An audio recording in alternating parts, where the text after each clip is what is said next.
Baik. Jadi orang yang bertobat dan beristighfar kepada Allah Subhanahu wa taala, Allah berikan dia sukses di dunia. Allah mudahkan urusannya. Orang yang sering beristighfar, kalau dia berdakwah insya Allah dimudahkan dakwahnya.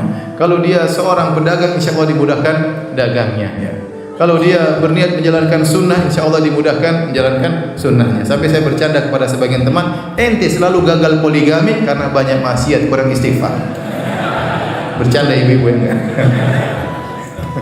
Kalau ente ditolak, astagfirullah, biar diterima.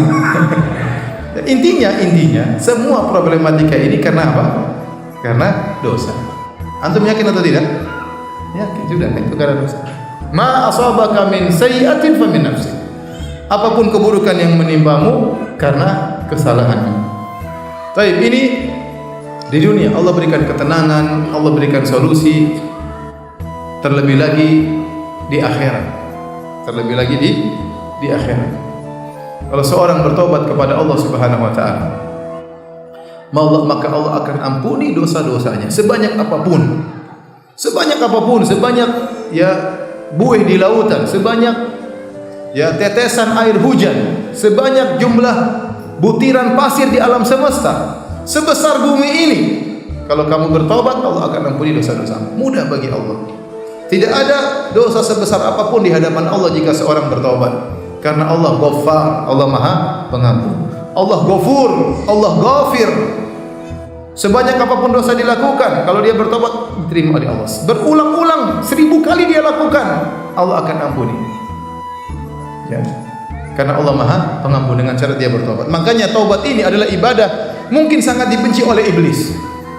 Kenapa iblis? Bayangkan kalau ada iblis ya, iblis menggoda seorang. Orang ini mungkin sudah bermaksiat 80 tahun. Dari sejak lahir maksiat.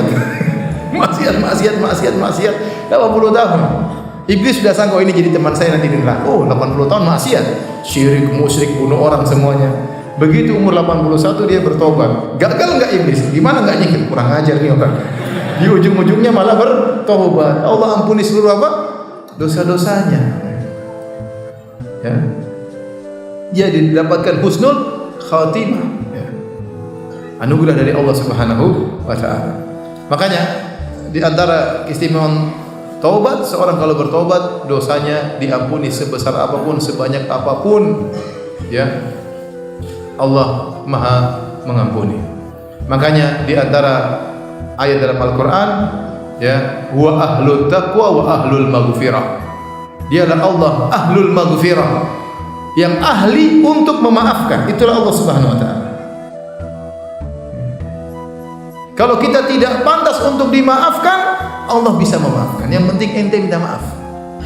Mungkin kita tidak pantas untuk dimaafkan, benar dosa terlalu banyak, maksiat terlalu berulang-ulang.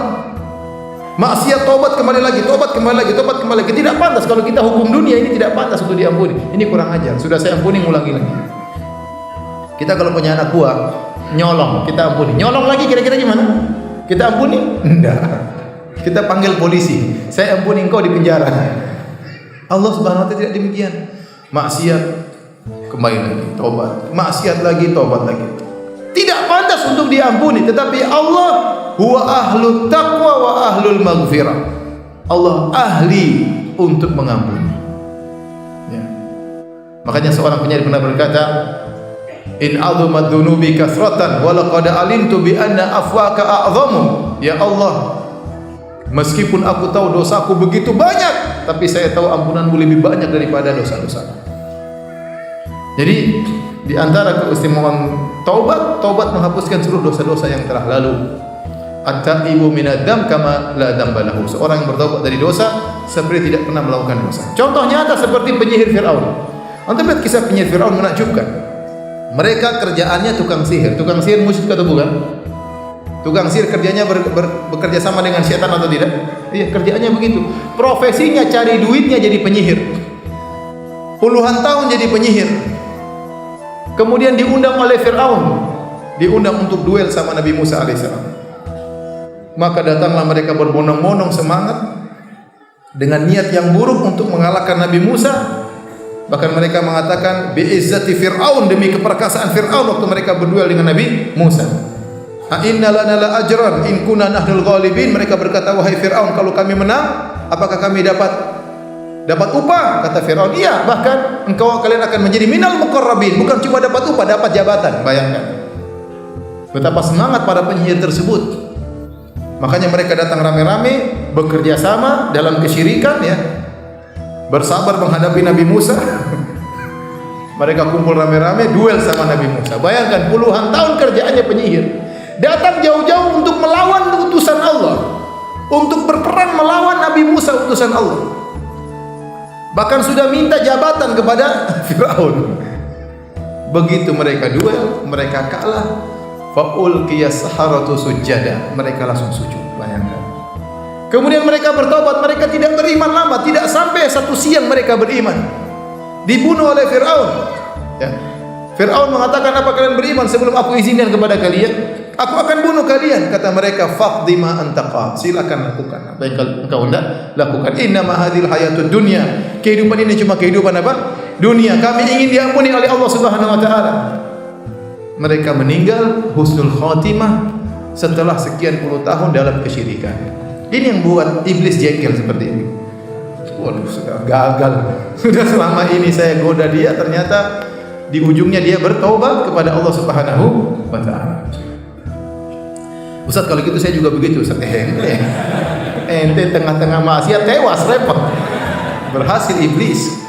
Berhasil.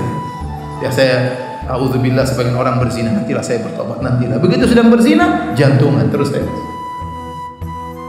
Seorang nonton film porno, nantilah saya bertobat habis ini. Lagi 2 seri, 3 seri.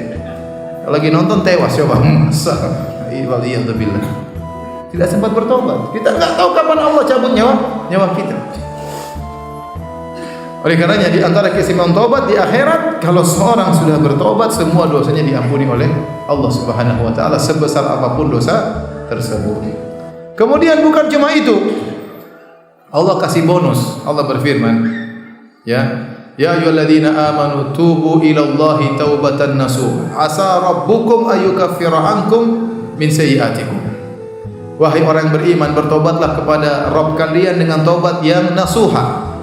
Niscaya Allah akan mengampuni dosa-dosa kalian. Ini sudah kita bahas tadi, poin pertama. Diampuni dosa-dosa sebesar apapun, sebanyak apapun.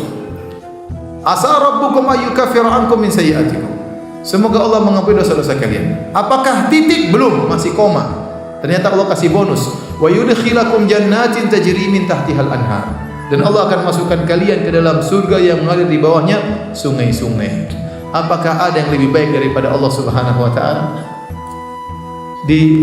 Untuk manusia tidak bisa seperti ini. Apakah ada orang yang pernah Anda bersalah kepadanya, Anda zalimi, Anda pukuli, Anda maki-maki dia, setelah itu untuk Anda bertobat, ya akhi, saya dulu mukul kamu, saya curi barangmu, saya minta maaf. Kemudian dia bilang, iya, saya maafkan engkau, dan ini mobil hadiah buat engkau. Ada yang seperti itu? Nah, ada. Ya, kebanyakan orang, ya ente memang brengsek, ente memang kurang ajar, tapi dia sudah maafkan.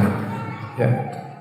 Allah, tatkala Anda bermaksiat kepada Allah, durhaka kepada Allah, setelah Allah berikan berbagai macam nikmat kepada Anda, nikmat pandangan, nikmat kesehatan, nikmat berbicara, nikmat pernikahan, nikmat istri, nikmat anak, nikmat berbagai macam kenikmatan, Anda bermaksiat, membangkang perintahnya, durhaka atas perintahnya, kemudian Anda kembali kepada Allah, Allah ampuni segala kesalahan tersebut tanpa mencela Anda, tanpa memaki Anda.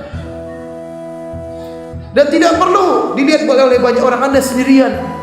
Anda silakan bermunajat kepada Allah. Sungguh maha indah Allah Subhanahu wa ta'ala. Sungguh maha baik Allah Subhanahu wa ta'ala. Kita kalau minta maaf sama orang, betapa banyak pertanyaan kepada saya, Ustaz, saya minta maaf, orang yang tidak memaafkan saya. Padahal kesalahannya sepele. Itu pun dia tidak memaafkan. Dia bilang, saya tidak maafkan kau, saya tuntut hari kiamat nanti. Gimana Ustaz? Betapa banyak saya ditanya demikian, menunjukkan manusia susah memaafkan. Itu tidak. Kesalahannya sepele, padahal bukan bunuh anaknya, bukan nyuri barangnya, enggak, pengen salah ngomong, salah kata-kata, itu pun minta maaf, tidak memaafkan. Kadang kita harus mengemis-ngemis, kadang kita harus merendahkan diri, itu pun tidak dimaafkan. Kalau Allah, ente tinggal bangun malam, ente curhat kepada Allah, Allah selalu mendengar, maha mendengar. Ente mau berhenti terserah ente, mau lanjutkan silakan. Tidak usah menyusun kata-kata sebagaimana kita mau ketemu dengan bupati, mau ketemu dengan presiden, susun kata-kata semalam suntuk nggak bisa tidur. Ente ketemu Allah, biarkan mengalir dari hati Anda. dalam sujud minta ampun kepada Allah. Apakah Allah mencela? Tidak sama sekali. Apakah Allah menghardik? Tiba-tiba datang halilintar. Makanya saya sudah bilang jangan macam-macam. Enggak ada. Enggak ada. Ente tinggal minta maaf, tinggal menangis di depan Allah, semuanya telah selesai. Bukan cuma itu, dikasih bonus surga. Saya bilang tadi tidak ada manusia yang minta maaf sama dia, kemudian dia bilang, "Ya, saya maafkan kamu dan ini rumah buat kamu." Enggak ada. Ini cewek cantik buat kamu, apa lagi? Ini Allah, ente salah, ente minta maaf, ente diampuni, dikasih surga, dikasih istana, dikasih bidadari. Apalagi yang kurang? Apalagi kurang baiknya Allah Subhanahu wa taala. Maka sungguh benar perkataan Nabi SAW, "Allahu arhamu bi ibadihi min hadhi bi waladiha." Sungguh Allah lebih sayang kepada hambanya daripada seorang ibu terhadap anaknya. Bahkan seorang anak waktu salah sama orang tuanya, sama ibunya, terkadang ibunya tidak memaafkan. Terkadang ibunya marah dulu, terkadang ibunya maki dulu baru memaafkan. Itu ibunya sendiri. Allah tidak pernah begitu. Allah tidak pernah begitu. Biar Anda tahu bahwasanya Anda memiliki Tuhan yang sangat sayang kepada Anda. Jadi orang kalau bertobat kepada Allah di akhirat, diampuni dosa-dosanya, bahkan dikasih bonus surga oleh Allah Subhanahu wa taala. Bahkan ditinggikan derajatnya. Makanya dalam ayat kata Allah Subhanahu wa taala, ya illa man tab. Coba Allah bercerita tentang orang pelaku dosa besar. Kata Allah, walladzina la yad'una ma'allahi ilahan akhar wa la yaqtulun nafsa allati harramallahu illa bil haqq wa la yaznun. Ini 3 dosa paling besar. Dan orang-orang yang tidak berbuat kesyirikan, dan orang-orang tidak membunuh orang lain, dan orang-orang tidak berzina. Wa may yaf'al dzalika yalqa athama. Barang siapa melakukan dosa ini, syirik kepada Allah, berzina, membunuh orang, yalqa athama, dia akan mendapatkan dosanya pada hari kiamat. Yudha'af lahul adzabu yaumal qiyamah. Maka pada hari kiamat dia akan dilipat gandakan dosanya. Siksaannya akan dilipat gandakan. Dikekalkan dalam neraka jahanam. Setelah itu Allah mengatakan illa man taba, kecuali orang yang bertobat, wa amana wa amila amalan salihan, kemudian dia beriman dan beramal saleh. Kata Allah, faulaika yubaddilullahu sayyi'atihim hasanat. Mereka ini dosa-dosanya dirubah menjadi kebaikan. Bayangkan, maksiatnya dirubah jadi pahala. Apa yang lebih indah daripada ini? Apalagi yang lebih baik daripada ini? Maka kalau Anda ingin sukses dunia maupun di akhirat, perbanyak bertobat kepada Allah Subhanahu wa taala. Maka saya ingatkan para hadirin, ya, kita diajarkan oleh Nabi SAW istighfar di pagi hari, petang hari. Anda boleh istighfar 100 kali di pagi hari, istighfar 100 kali di petang hari. Anda bisa baca doa Sayyidul Istighfar di pagi hari dan petang hari. Habis salat kita istighfar, astagfirullah, astagfirullah, astagfirullah. Habis salat malam, wabil ashari hum yastaghfirun. Dan di waktu sahur mereka beristighfar. Itu kebiasaan orang-orang soleh, selalu banyak istighfar kepada Allah Subhanahu wa taala.